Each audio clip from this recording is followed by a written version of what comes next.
we knew that our plan had to be deeper, had to have more protections in it, more safety features than, let's say, districts up north or even to the west of Detroit.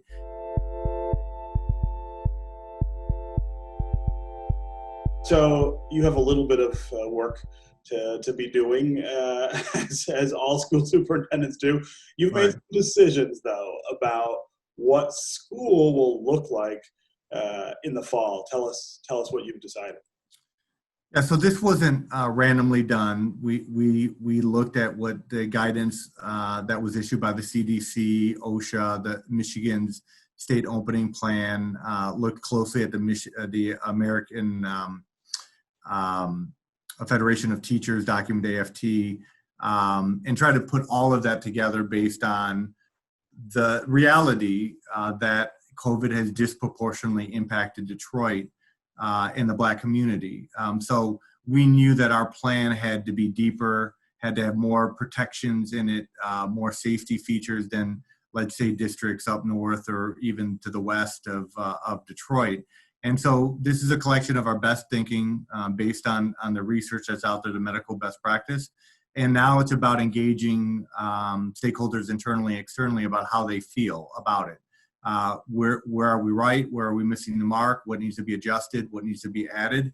And so far, the conversations have been positive. I think people recognize that this plan does look different from what they've seen from other districts, but that doesn't mitigate the fact that folks are full of anxiety, especially our most veteran teachers.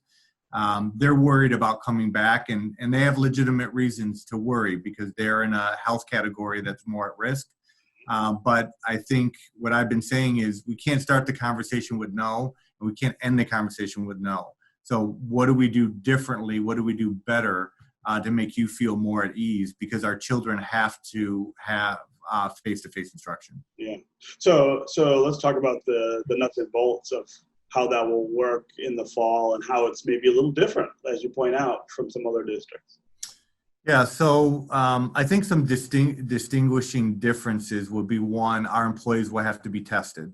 So everyone will be COVID tested before they return to the building. That's instructional staff, administrators, support staff.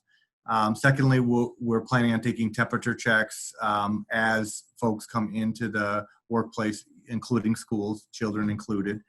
That will be different. We're going to have students and employees take a self health check linked to the symptoms of COVID. That'll be done through an app that will be submitted daily. That probably will feel different. I think those are the distinguishing points. Beyond that, I think that's when we get in territory where things will be similar. So smaller class sizes, not eating in the cafeteria, not exchanging classes, setting up cleaning stations or sanitation stations where students and employees will have ready access to sanitizer, making sure that our bathrooms are fully supplied.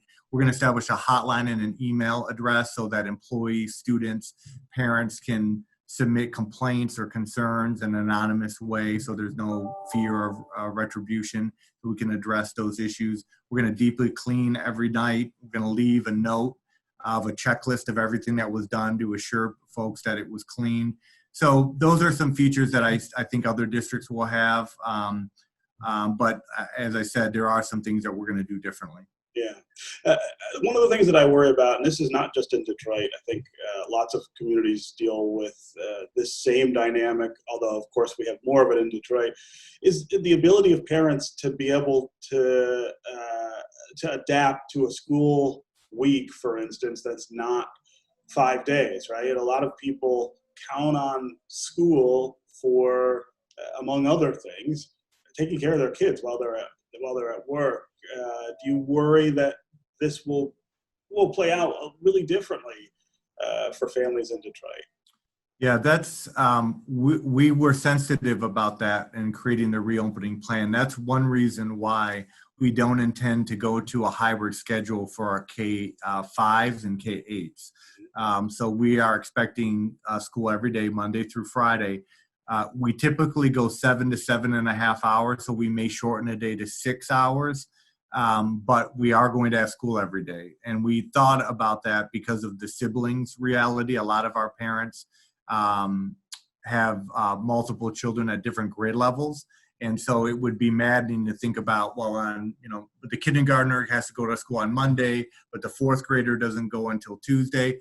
That would be too much of a hardship on our parents as they're, trying to get to work every day, sometimes working 2 to even 3 jobs. So we don't want to burden them in that area. But some of our large high schools may have to rely on a hybrid schedule on a Monday, Wednesday, Friday basis. There'll be day-to-day teaching, but not all students in the building at once. Just schools like Cass, Western, Renaissance are too big to have that many students in the building, at least preliminarily in the fall. That might change if things continue to improve from a COVID perspective, but right now we're just not comfortable with that in the fall. So we're also better positioned as a district because of the Connected Futures investment. The $20 million and every student having a device and internet access does level the playing field for us, so that if we have a second wave, we can go to online learning and continue the regular curriculum. You can find more at onedetroitpbs.org or subscribe to our social media channels and sign up for our One Detroit newsletter.